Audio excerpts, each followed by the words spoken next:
ಖಡಕ್ ನೆಲ್ಲಿಕಾಯಿ ಹಿಂಡಿ ಯಾವ ರೀತಿ ಬಂದಿದೆ ನೋಡಿ. ಬಿಸಿ ಬಿಸಿ ಅನ್ನಕ್ಕೆ ಸ್ವಲ್ಪ ತುಪ್ಪ ಅಥವಾ ಎಣ್ಣೆ ಹಾಕ್ಕೊಂಡು ಸೇವಿಸಲಿಕ್ಕೆ ಭಾರಿ ರುಚಿ ಇರ್ತದೆ.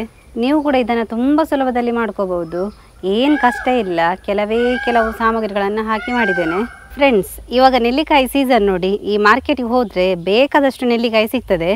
ನಾನು ಅದಕ್ಕೆ ಆ ನೆಲ್ಲಿಕಾಯಿನ ಯೂಸ್ ಮಾಡಿಕೊಂಡು ಇವತ್ತು ನೆಲ್ಲಿಕಾಯಿ ಹಿಂಡಿ ಮಾಡಿ ತೋರಿಸ್ತೇನೆ. ತುಂಬಾ ಚೆನ್ನಾಗಿರ್ತದೆ, ಗಂಜಿಗೆಲ್ಲ ಅದು ಹೇಳಿ ಮಾಡಿಸಿದಾಗಿರ್ತದೆ ಕಾಂಬಿನೇಷನ್. ಯಾವ ರೀತಿ ಮಾಡೋದಂತ ಹೇಳಿ ಇವತ್ತಿನ ವಿಡಿಯೋದಲ್ಲಿ ನೋಡುವ.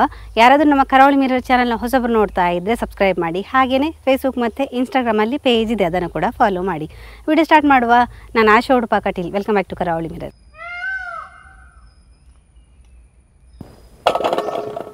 ಇದನ್ನೀಗ ಚೆನ್ನಾಗಿ ತೊಳೆದು ಫುಲ್ ಡ್ರೈ ಆಗೋ ತನಕ ಒರೆಸಬೇಕು. ನೆಲ್ಲಿಕಾಯಿ ಮುಳುಗುವಷ್ಟು ನೀರು ಹಾಕಿ ಚೆನ್ನಾಗಿ ಅದನ್ನು ತೊಳೆಯುವ. ನಾವು ತೊಕ್ಕು ಮಾಡಬೇಕಾದ್ರೆ ಇದನ್ನು ಚೆನ್ನಾಗಿ ತೊಳೆದು ಫುಲ್ ಡ್ರೈ ಆಗೋ ತನಕ ಅದನ್ನು ಒರೆಸಬೇಕು. ಸ್ವಲ್ಪ ಕೂಡ ನೀರಿನ ಬಸ ಇರಬಾರ್ದು. ನಾನಿಲ್ಲಿ ಯಾಕೆ ತೊಳಿತಿದ್ದೇನೆ ಅಂತ ಹೇಳಿದರೆ, ಇದನ್ನು ಮಾರ್ಕೆಟಿಂದ ತೊಗೊಂಡು ಬಂದಿರೋದು, ಹಾಗಾಗಿ ಅದನ್ನು ಸರಿ ಕ್ಲೀನ್ ಮಾಡಬೇಕಾಗ್ತದೆ. ಈಗ ಮಾರ್ಕೆಟಲ್ಲೆಲ್ಲ ನೆಲ್ಲಿಕಾಯಿ ಸಿಗಲಿಕ್ಕೆ ಸ್ಟಾರ್ಟ್ ಆಗಿದೆ. ಈ ಸಂದರ್ಭದಲ್ಲಿ ನಾವು ಈ ನೆಲ್ಲಿಕಾಯಿ ತೊಕ್ಕು ಅಥವಾ ನೆಲ್ಲಿಕಾಯಿನ ಉಪಯೋಗಿಸಿಕೊಂಡು ಯಾವುದೆಲ್ಲ ರೆಸಿಪಿ ಮಾಡಲಿಕ್ಕೆ ಆಗ್ತದೆ ಅದನ್ನೆಲ್ಲ ಮಾಡುವ. ನಾನು ಇದೇ ಥರ ಬೇರೆ ಬೇರೆ ರೆಸಿಪಿಯನ್ನು ಹಾಕ್ತಾ ಇರ್ತೇನೆ. ಇನ್ನು ನಮ್ಮ ಕರಾವಳಿ ಮಿರರ್ ಚಾನಲ್ನ ಚೆಕ್ ಮಾಡ್ತಾ ಇರಿ. ಬೀಜ ಬಿಟ್ಟು ಇಡೀ ನೆಲ್ಲಿಕಾಯಿನ ಕಟ್ ಮಾಡುವ. ನಾವು ತೊಕ್ಕು ಮಾಡಬೇಕಾದ್ರೆ ಈ ಥರ ಕಟ್ ಮಾಡ್ಬೋದು ಅಥವಾ ಇದನ್ನು ತುರಿಬೋದು. ನಾನು ತುರಿದ್ರೆ ಇಡೀ ದಿವಸ ಕೆಲಸ ಆಗ್ತದೆ ಅಂತ ಹೇಳಿ ಈ ಥರ ಕಟ್ ಮಾಡಿಕೊಳ್ತಾ ಇದ್ದೇನೆ. ಇದನ್ನು ಯಾವ ಶೇಪಲ್ಲಿ ಬೇಕಾದರೂ ಕಟ್ ಮಾಡ್ಬೋದು, ಯಾಕಂತ ಹೇಳಿದರೆ ಇದನ್ನು ಮತ್ತೆ ಮಿಕ್ಸಿಗೆ ಹಾಕಿ ರುಬ್ಲಿಕ್ಕೆ ಉಂಟು.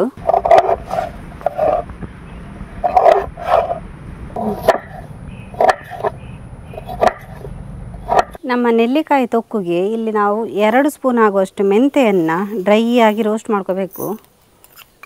ತುಂಬ ಮೆಂತೆ ಬೇಡ.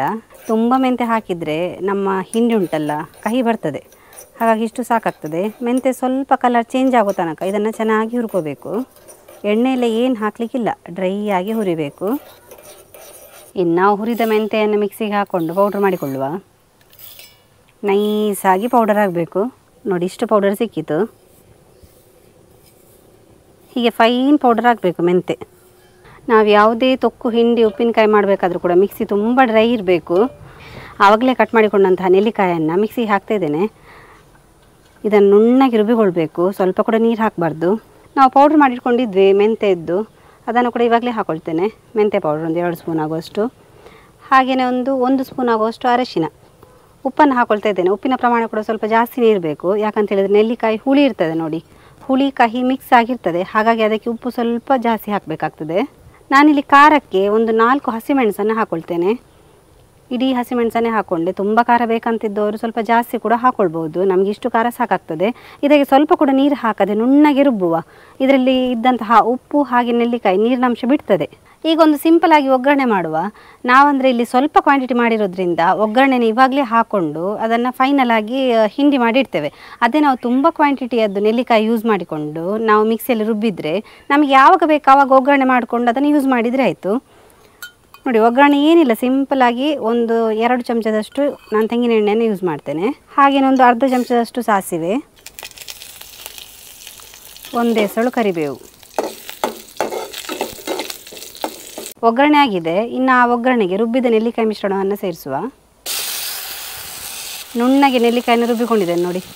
ಸ್ವಲ್ಪ ಕೂಡ ನೀರು ಹಾಕಲಿಲ್ಲ. ಈ ನೀರು ಉಂಟಲ್ಲ, ಉಪ್ಪು ನೀರು ಬಿಟ್ಕೊಂಡಿದೆ, ಹಾಗೆ ನೆಲ್ಲಿಕಾಯಿ ಕೂಡ ರುಬ್ಬಿದಾಗ ನೀರು ಬಿಟ್ಕೊಂಡಿದೆ, ಅದೇ ನೀರು, ಬೇರೆ ಯಾವ ನೀರು ಹಾಕಲಿಕ್ಕಿಲ್ಲ ನೋಡಿ. ಇದನ್ನು ಚೆನ್ನಾಗಿ ಮಿಕ್ಸ್ ಮಾಡುವ. ಒಗ್ಗರಣೆ ಎಲ್ಲ ಕಡೆಗೆ ಬರಬೇಕು. ನಾವು ತುಂಬ ಕ್ವಾಂಟಿಟಿದ್ದು ಹಿಂಡಿ ಮಾಡಿಕೊಂಡ್ರೆ ನಾವು ಯಾವಾಗ ಬೇಕು ಆವಾಗ ಸ್ವಲ್ಪ ಸ್ವಲ್ಪ ಒಗ್ಗರಣೆ ಕೊಟ್ಟು ಯೂಸ್ ಮಾಡಿದರೆ ಆಯಿತು, ತುಂಬಾ ಚೆನ್ನಾಗಿರ್ತದೆ.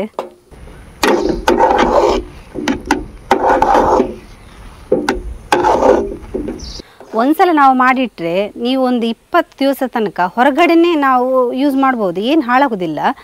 ಮತ್ತು ನಿಮಗೆ ತುಂಬ ಟೈಮ್ ಪ್ರಿಸರ್ವ್ ಮಾಡಬೇಕಂತಿದ್ರೆ ಫ್ರಿಜ್ಜಲ್ಲಿ ಇಟ್ಟು ಯೂಸ್ ಮಾಡ್ಬೋದು. ಅಂದರೆ ನಾವಿಲ್ಲಿ ಸ್ವಲ್ಪ ಕೂಡ ನೀರು ಹಾಕಿರೋದಿಲ್ಲ ನೋಡಿ. ನೀರು ಹಾಕಿದರೆ ಯಾವ ಐಟಮ್ ಕೂಡ ಬೇಗ ಹಾಳಾಗ್ತದೆ. ನಾವಿಲ್ಲಿ ನೀರೇ ಯೂಸ್ ಮಾಡೋದಿಲ್ಲ, ಮತ್ತು ಈ ಥರ ಸ್ವಲ್ಪ ಡ್ರೈ ಆಗಿ ಅದನ್ನು ಹುರಿತೇವೆ, ಹಾಗಾಗಿ ಅದು ಬೇಗ ಹಾಳಾಗೋದಿಲ್ಲ. ಇದನ್ನು ನೀವು ಅನ್ನದ ಜೊತೆಗೆ ಸೇವಿಸ್ಬೋದು. ಅನ್ನದ ಜೊತೆಗೆ ಸ್ವಲ್ಪ ತುಪ್ಪ ಅಥವಾ ಎಣ್ಣೆ ಹಾಕ್ಕೊಂಡು ಇದನ್ನು ಸೇವಿಸ್ಬೋದು, ತುಂಬಾ ಚೆನ್ನಾಗಿರ್ತದೆ. ಅಂದರೆ ಕೆಲವೊಂದು ಸಲ ನಮಗೆ ಬೆಳಗ್ಗೆಲ್ಲ ಬೇಗ ಸಾಂಬಾರು ಅಥವಾ ಚಟ್ನಿ ಏನು ಮಾಡಿಕೊಳ್ಳಿಕ್ಕೆ ಆಗೋದಿಲ್ಲ, ಆವಾಗ ಈ ಥರ ಒಂದು ನೆಲ್ಲಿಕಾಯಿ ಹಿಂಡಿ ಮಾಡಿಟ್ಕೊಂಡ್ರೆ ನಿಮಗೆ ಈಸಿಯಾಗಿ ಅದನ್ನು ಬೆಳಗ್ಗೆ ಅಥವಾ ಮಧ್ಯಾಹ್ನ ತಿಂಡಿಗೆ, ಊಟಕ್ಕೆ ಯಾವಾಗ ಬೇಕಾದ್ರೂ ಇದನ್ನು ಯೂಸ್ ಮಾಡ್ಕೊಳ್ಬೋದು.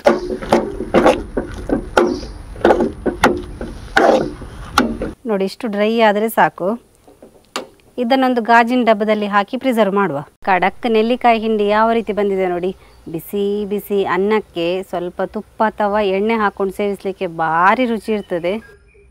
ನೀವು ಕೂಡ ಇದನ್ನು ತುಂಬ ಸುಲಭದಲ್ಲಿ ಮಾಡ್ಕೋಬಹುದು, ಏನು ಕಷ್ಟ ಇಲ್ಲ. ಕೆಲವು ಸಾಮಗ್ರಿಗಳನ್ನು ಹಾಕಿ ಮಾಡಿದ್ದೇನೆ. ನೋಡಿದ್ರಲ್ಲ ಫ್ರೆಂಡ್ಸ್, ಖಡಕ್ ನೆಲ್ಲಿಕಾಯಿ ಹಿಂಡಿ ಯಾವ ರೀತಿ ಮಾಡೋದಂತ ಹೇಳಿ. ಈ ನೆಲ್ಲಿಕಾಯಿ ಹಿಂಡಿ ಬಿಸಿ ಬಿಸಿ ಅನ್ನಕ್ಕೆ, ಗಂಜಿಗೆಲ್ಲ ಹೇಳಿ ಮಾಡಿಸಿದಂಗೆ ಇರ್ತದೆ. ಸ್ವಲ್ಪ ತುಪ್ಪ ಎಣ್ಣೆ ಹಾಕ್ಕೊಂಡು ಸೇವಿಸಬೇಕು, ಭಾರಿ ರುಚಿ, ಹೆಲ್ದಿ ಹಿಂಡಿ. ನೀವು ಕೂಡ ಈ ರೆಸಿಪಿ ಇಷ್ಟ ಆದರೆ ತಪ್ಪದೆ ಮನೆಯಲ್ಲಿ ಟ್ರೈ ಮಾಡಿ. ಹಾಗೆಯೇ ಈ ವಿಡಿಯೋ ಇಷ್ಟ ಆದರೆ ನಿಮ್ಮ ಫ್ರೆಂಡ್ಸಿಗೆ, ರಿಲೇಟಿವ್ಸ್ಗೆಲ್ಲ ಹೆಚ್ಚು ಶೇರ್ ಮಾಡಿ. ಯಾರಾದರೂ ನಮ್ಮ ಕರಾವಳಿ ಮಿರರ್ ಚಾನಲ್ನ ಹೊಸಬ್ರು ನೋಡ್ತಾ ಇದ್ದರೆ ಸಬ್ಸ್ಕ್ರೈಬ್ ಮಾಡಿ. ಹಾಗೆಯೇ ಫೇಸ್ಬುಕ್ ಮತ್ತು ಇನ್ಸ್ಟಾಗ್ರಾಮಲ್ಲಿ ಪೇಜ್ ಇದೆ, ಅದನ್ನು ಕೂಡ ಫಾಲೋ ಮಾಡಿ. ನಾವು ಇಂಟ್ರೆಸ್ಟಿಂಗ್ ವಿಡಿಯೋದೊಂದಿಗೆ ಮುಂದೆ ಸಿಗ್ತಾ ಇರ್ತೇವೆ. Thank you.